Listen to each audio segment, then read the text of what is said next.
L'objectif de cette deuxième vidéo sur l'Empire romain est cette fois de vous présenter les pouvoirs de l'empereur et, dans une deuxième partie, qui sera notre grand 3 donc, la romanisation.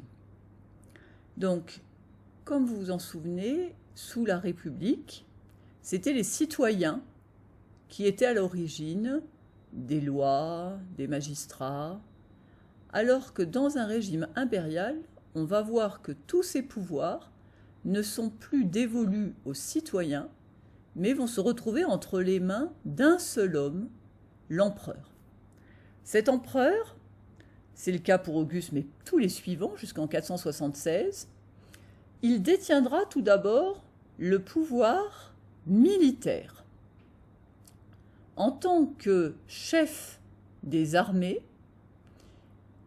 et ça c'est fondamental puisque vous savez que même si les conquêtes romaines avaient commencé pendant la République, elles vont se poursuivre pendant la période impériale, eh bien comme l'empereur est le chef des armées, il a évidemment énormément de prestige, et c'est pour ça que empereur et imperator sont deux mots très proches, d'où la confusion pour Jules César, qui, je vous le rappelle, a été un imperator au sens militaire du terme, mais n'a jamais été empereur.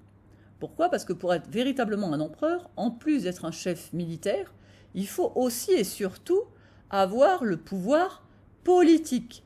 C'est-à-dire qu'en tant qu'empereur, on va, à la place du Sénat et des comices, décider des lois, donc les lois ne sont plus votées, elles sont décidées par l'empereur, et alors que jusqu'alors c'était les magistrats qui dirigeaient la cité, eh bien là c'est l'empereur qui dirige la cité. Et en plus, c'est lui qui va être à l'origine des gouverneurs de province, puisque c'est lui qui va nommer les gouverneurs de province.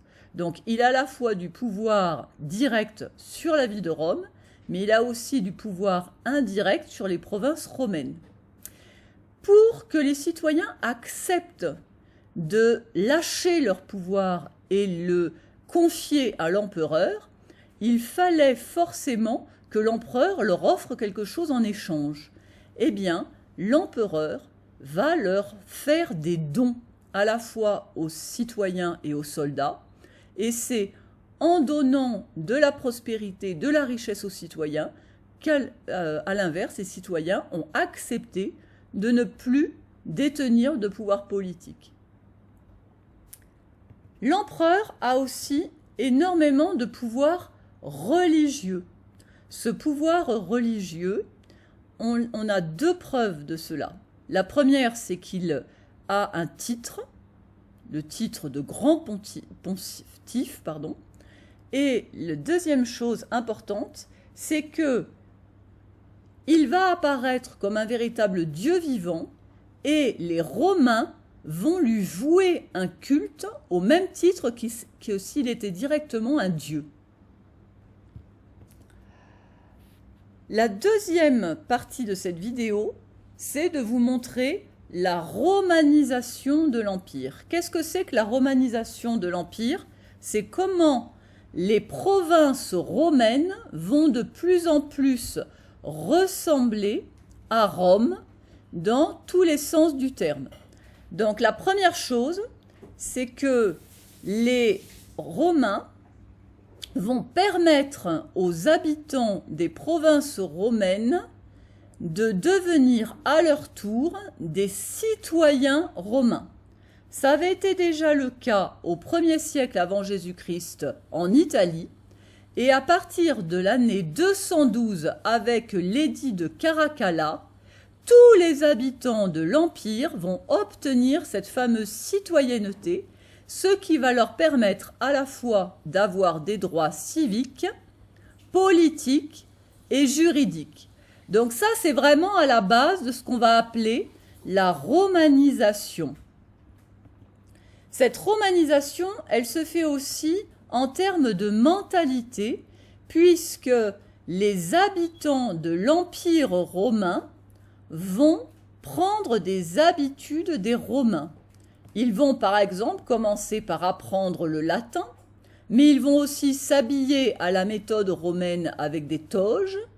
Ils vont de plus en plus construire leurs villes sur le modèle de Rome, et toutes les villes de l'époque romaine, mais même si elles ne se trouvent pas à Rome, si elles se trouvent dans n'importe quelle province, et notamment en Gaule, vont construire des forums, vont construire des thermes, vont construire des amphithéâtres, des théâtres, des hippodromes, etc.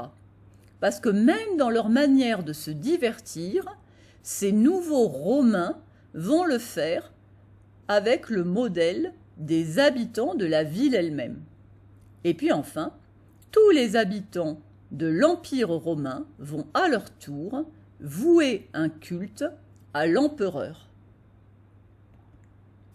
Comme je vous le disais, donc, cette romanisation va se voir concrètement sur l'architecture des villes, puisque la ville de Rome va devenir le modèle, et toutes les villes, comme la ville d'Arles par exemple, vont essayer de suivre ce modèle en construisant des bâtiments typiquement romains. Je vous remercie de votre attention et je vous donne rendez-vous pour une prochaine vidéo.